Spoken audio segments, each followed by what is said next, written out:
Baik, saudara, kita awali dengan informasi yang pertama. Tim Satuan Reskrim Polres Aceh Utara berhasil membekuk 3 pria saat transaksi kulit harimau Sumatera dan beruang madu saat transaksi jual beli di halaman masjid di Kecamatan Tanah Jambo Aye, Aceh Utara.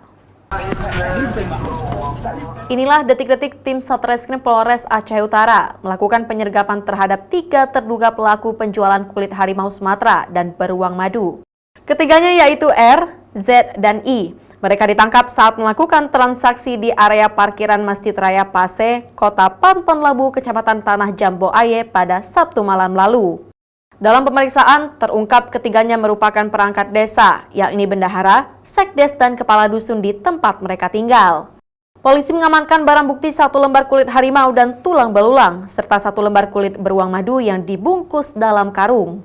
Kulit hewan yang dilindungi tersebut merupakan milik tersangka R yang didapatkan dari hasil jerat di hutan Langkahan, Aceh Utara.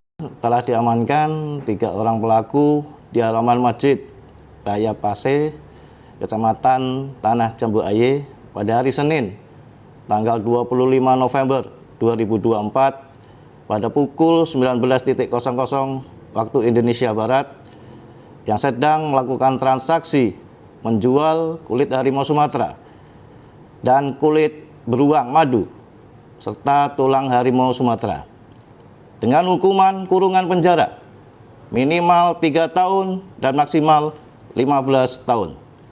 Sementara 3 pelaku dan barang bukti diamankan di Mapolres Aceh Utara dan sementara dilakukan penyidikan lebih lanjut. Kepolisian menyatakan pihak melakukan penyergapan usai menerima informasi dari masyarakat akan adanya perdagangan kulit hewan yang dilindungi. Kini, ketiga tersangka bersama barang bukti diamankan di Mapolres Aceh Utara untuk pemeriksaan dan pengembangan lebih lanjut. Akibat perbuatannya, ketiga tersangka dijerat dengan pasal tentang konservasi sumber daya alam hayati dan ekosistemnya. Mereka terancam hukuman kurungan penjara minimal 3 tahun penjara dan maksimal 15 tahun penjara. Zikri Maulana, Kompas TV, Aceh Utara.